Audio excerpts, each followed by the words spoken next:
जाने में हमें क्या पाप लगेगा। अरे आपसे मिलने के लिए तो हर जीव छटपटाता है, चाहे वो कोई योगी हो, चाहे कोई महात्मा हो, कोई भी हो, आपसे मिलने के लिए तो हर कोई छटपटाता है। और फिर आप कह रहे हो कि चली जाओ और ऐसे दोष लगा रहे हो, ऐसा क्या होता है? नहीं मधुसूदन, हम जाएंगे नहीं, आप हमारे साथ महाराज करो।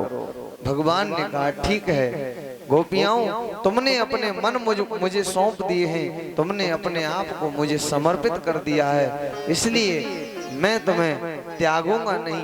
जो मेरी शरण में आ जाता है मैं उसका त्याग नहीं करता, कभी कभी नहीं करता उसका त्याग। और तुम मेरी शरण में आई हो। आज भगवान गोपियों के साथ में महारास करने लगे। जितनी गोपियां थी उतने ही भगवान बन गए, जितनी गोपी उतने ही भगवान। प्रत्येक गोपी के साथ में भगवान है। अब मेरी माताओं, मेरी बहनों, प्रत्येक गोपी यही सोच रही है। अब जैसे मैं गोपी हूं तो मेरे जो भगवान है मुझे ही दिखाई दे रहे, दूसरी को नहीं दिखाई दे रहे, किसी को भी। और दूसरी के भगवान है तो वो और किसी को दिखाई नहीं दे रहे। मेरे भगवान आपको दिखाई नहीं दे रहे, आपके भगवान मुझे दिखाई नहीं दे रहे, आपके भगवान न मुझे न इनको दिखाई दे रहे, यानी किसी दूसरे के नहीं दिखाई दे रहे। इसलिए प्रत्येक गोपी जब देखती है अपने आप को तो उसे ऐसा लगता है अरे मेरे पास ही है और किसी के पास तो है ही नहीं। तो प्रत्येक गोपी को मान हो गया, मान, अभिमान हो गया। और जब अभिमान हो जाता है तो भगवान उस अभिमान का वक्षण करते हैं। अपने भक्त के अंदर अभिमान नहीं रहने देते। भगवान ने गोपियों का मान मर्दन करने के लिए, और भगवान ने क्या किया कि एक गोपी को लेकर के अंतर ध्यान हो गए भगवान। एक गोपी करके आया है माता राधा के लिए। क्यों? ये सुखदेव जी की गुरु थी, सुखदेव जी की गुरु थी माता राधा। और गोलोक में इन्हीं की गोद में ये सुखदेव जी खेला करते थे। तो उन्होंने कहा अगर मैं गुरु का नाम लूंगा तो गुरु का नाम लेते ही मुझे कहीं समाधि न लग जाए, और समाधि लग गई तो फिर परीक्षित का क्या होगा। इसलिए परीक्षित को बेचारे को परेशानी होगी, समस्या होगी, परीक्षित का क्या होगा। इसलिए उन्होंने सुखदेव जी का नाम नहीं लिया और वो दाएं बाएं करके निकल गए। एक गोपी करके कह दिया माता राधा के लिए, और एक गोपी को लेकर के भगवान अंतर ध्यान हो गए। जब अंतर ध्यान हो गए तो ये गोपियां बेचैन होने लगी, बिलखने लगी और ढूंढने लगी वन वन में भगवान को। कहाँ गए प्रियतम, कहाँ गए?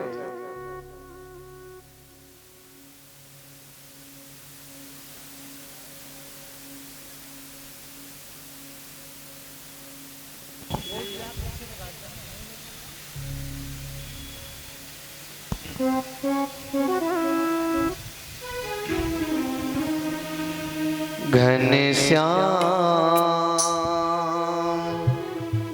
तुम्हें ढूंढने जाएं कहाँ कहाँ।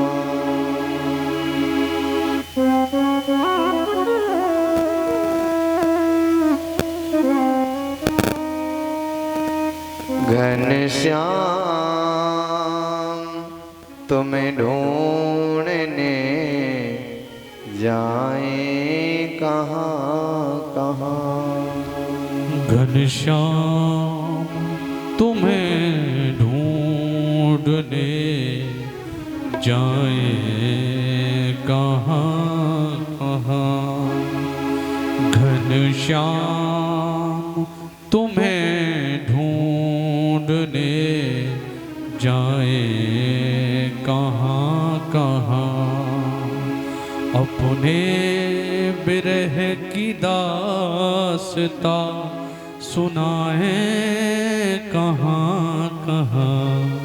घनश्याम तुम्हें ढूंढने जाए कहाँ कहाँ।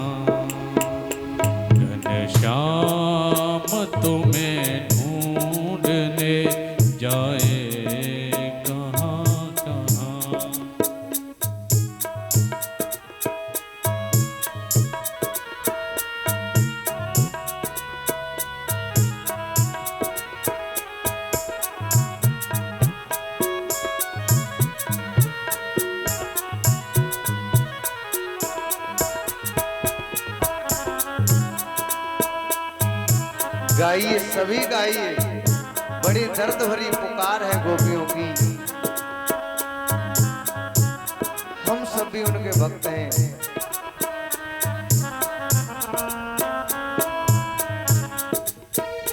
घनश्याम तुम्हें ढूंढने जाए कहाँ कहाँ।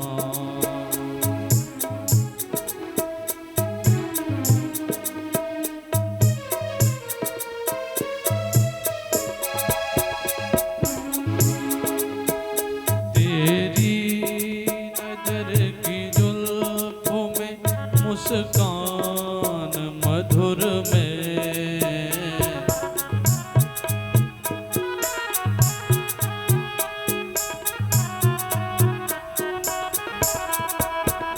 तेरी नजर में जुल्फों में मुस्कान मधुर में,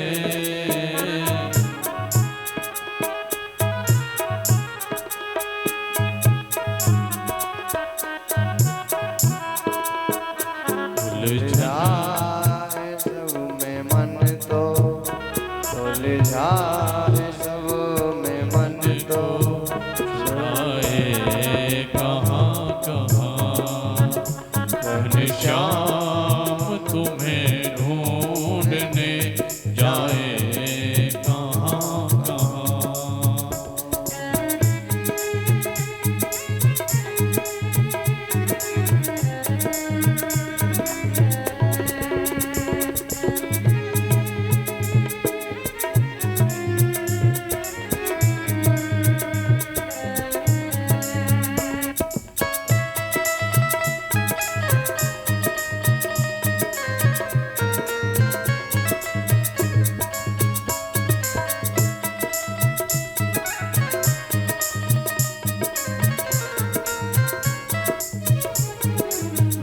चरणों की खाक सार में खुद खाक बन गए। चरणों की खाक सारों में खुद खाक बन गए।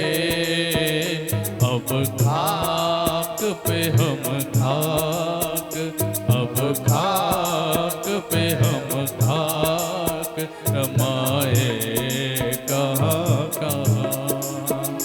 घनश्याम तुम्हें ढूंढने जाए कहाँ कहाँ।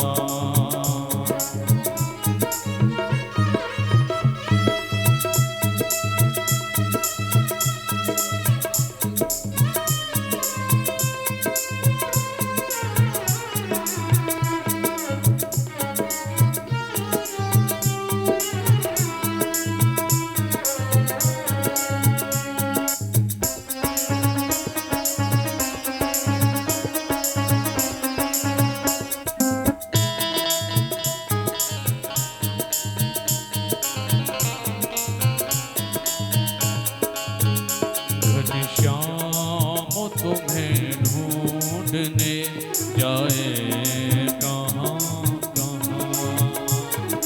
श्याम तुम्हें ढूंढने जाए कहाँ कहाँ।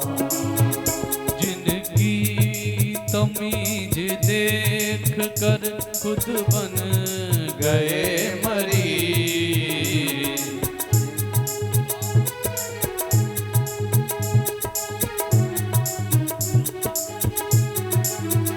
जिनकी तमीज देख कर खुद बन गए मरीज। ऐसे मरीज मर्ज को दिखाएं कहाँ कहाँ। ऐसे मरीज मर्ज को दिखाए कहाँ कहाँ।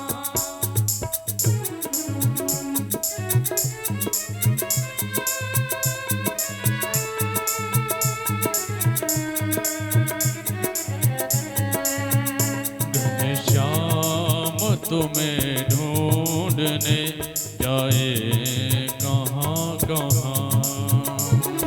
श्याम तुम्हें ढूंढने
जाए कहाँ कहाँ।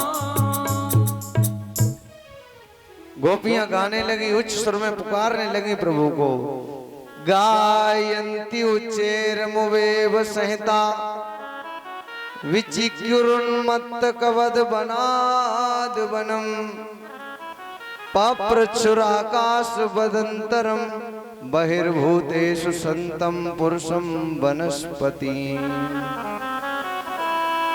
उच्च स्वर में गोपियां गाने लगी, भगवान को पुकारने लगी। हे श्याम सुंदर, परस्पर मिलकर के एक साथ ऊंचे स्वर में गाती हैं, श्री कृष्ण के गुणों का गान करने लगी। प्रभु कहाँ हो, कहाँ हो? एक वन से दूसरे वन में, एक झाड़ी से दूसरी झाड़ी में, एक लता से दूसरी लता में खोजती फिर रही गोपियां, परंतु श्याम सुंदर कहीं नहीं मिले। आगे बढ़ गई और क्या देखा है, आगे चलकर के गोपियों ने कि कुछ फूल बिखरे हुए फूल, और फूलों को उठा करके देखा। अरे सखी देखो तो सही, यहाँ प्यारे श्याम सुंदर ने जिस माननी गोपी को लेकर के गए उसका श्रृंगार किया इस जगह पर। तभी देखा है कि पंजे जमीन में धसे, एड़ी का पता ही नहीं है। सोचने लगी, देखो सखी देखो, यहाँ उचक उचक करके फूल तोड़े हैं श्याम सुंदर ने, और जो माननी गोपी जो साथ में गई है उसका श्रृंगार किया है फूल तोड़ करके। अब तो और ज्यादा जलन बढ़ गई, और ज्यादा पीड़ा बढ़ गई। आगे चली, क्या देखा है? एक व्यक्ति के पैर छपे हैं, दूसरे के हैं ही नहीं, और वो पैर जमीन में धंसे हुए हैं। गोपियां सोचने लगी, अरे सगी देखो तो इस जगह पर उस गोपी को उन्होंने कंधे पर बिठाया है, कंधे पर। ये सौत न जाने श्याम सुंदर को कहाँ ले गई होगी, न जाने क्या मनमानी कर रही होगी। अरे सगी अब हम क्या करें, और हम यहाँ तरस रही हैं विरह की आग में, विरह में व्यथित हो रही हैं, जल रही हैं। चलो आगे चलती हैं। आगे जाकर के कुर्वक नाम का पौधा था, उससे पूछने लगी। अशोक के वृक्ष से पूछती हैं, नाग केसर पुन्नाग और चंपा, इन सब से पूछती हैं। कश्चिद कुर्वक अशोक नाग पुन्नाग चंपका रामानुजो माननी नाम तो दर्पहर स्मिता। अरे कुर्वक, अरे अशोक, अरे नाग केसर, अरे चंपा, बता तो सही कि तूने कहीं बलराम जी के रामानुजो अनुज, राम जी के अनुज को यानी बलराम जी के छोटे भाई को तूने कहीं देखा हो, माननी गोपी के सहित कहीं देखा हो तो बता दे। वो हिरनियों से पूछने लगी, लता पताओं से पूछने लगी। गोपियों ने सोचा ऐसे नहीं आएंगे। अरे सखी ऐसा करती हैं, पीपल के पास चलती हैं। पीपल के पास गई और पीपल से कहा, अरे पीपल, अरे बट, तुम तो बहुत ऊंचे हो और तुम्हारी दृष्टि तो बहुत दूर तक जाती है, जरा देखो तो सही श्याम सुंदर कहाँ पर है। पीपल का पत्ता आपने देखा होगा, ऐसे जरा सी देर पर ऐसे हिलता रहता है। तो पीपल का पत्ता ऐसे हिलने लगा। एक गोपी ने कहा, ये नहीं बताएगा, ये नहीं बताएगा, ये मना कर रहा है। अरे ये क्यों बताएगा, ये भी तो हमारी तुम्हारी सौत है। गोपियां पीपल को ही सौत बताने लगी, क्योंकि प्रेम जो रोग हमें लगा है वो इस पीपल को भी लगा है। अरे सखी ऐसा कोई नहीं है, सारी सृष्टि में जड़ चेतन जलचर थलचर नवचर कोई भी हो, ऐसा कोई नहीं है जिसे प्रभु श्री कृष्ण के प्रेम का रोग न लगा हो। और अगर इसे पता भी होगा, दिखाई भी दे रहे होंगे तो नहीं बताएगा। सोच रहा होगा गोपियां ले जाएंगी, इसलिए नहीं बताएगा।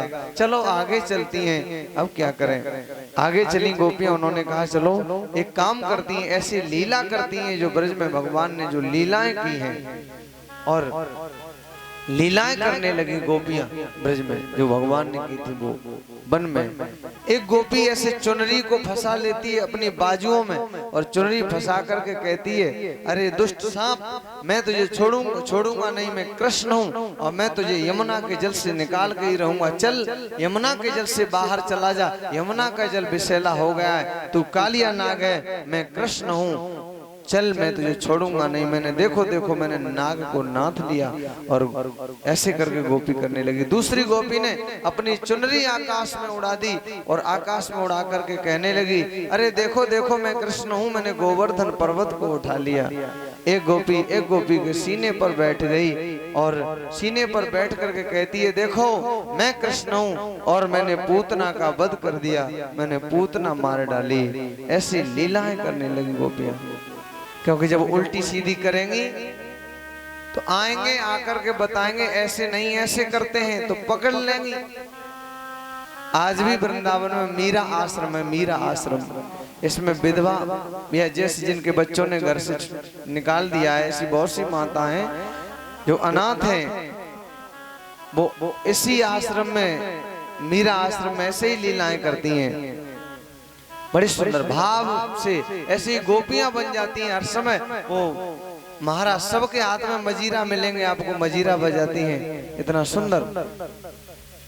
और मुझे एक बार पता नहीं था तो मैं उसमें प्रवेश कर गया। मैंने कहा अरे इसमें तो माता ही माता है, साध्वी हैं। तो बड़ा सुंदर वो ऐसी लीलाएं कर रही थी जो मैं ये इसमें लिखा है वैसी ही लीलाएं, और बड़ा सुंदर एक दूसरी के साथ, मतलब कोई एक कृष्ण बनी है तो दूसरी गोपी बन गई है। अनेकों हजारों की संख्या में थी, कोई कमी नहीं थी और इतनी मस्ती थी। अरे आप जब जाओ तो कोई कथावाचक क्या संगीत लगाएगा, मैंने बड़े बड़े कथावाचकों को देख लिया, क्या कोई संगीत लगाएगा। एक सादा सिंपल सा संगीत जब जन्मभूमि पर देख लो आप, या वृंदावन के कई मंदिरों में देख लो, जो एक केवल ढोलक होती है, मृदंग होता है या ढोलक होगी और एक हारमोनियम और मजीरा होंगे, उतने से ही ऐसा लगता है कि सारी दुनिया के संगीत इसी में समा गया हो। और उस संगीत के आगे ये सब संगीत बड़े से बड़ा फेल हो जाता है। इसमें इतना भाव होता है, भाव छुपा होता है उसमें, भाव इतना सुंदर उसमें। तो भाव का ही तो सब खेल है। अरे गाते बजाते तो सभी हैं, लेकिन दुनिया वालों को रिझाने के लिए गाते बजाते हैं, मेरे प्रभु को रिझाने के लिए कोई नहीं गाता, कोई नहीं गाता। इसलिए संगीत रूखा है, रूखा, उसमें रस नहीं है।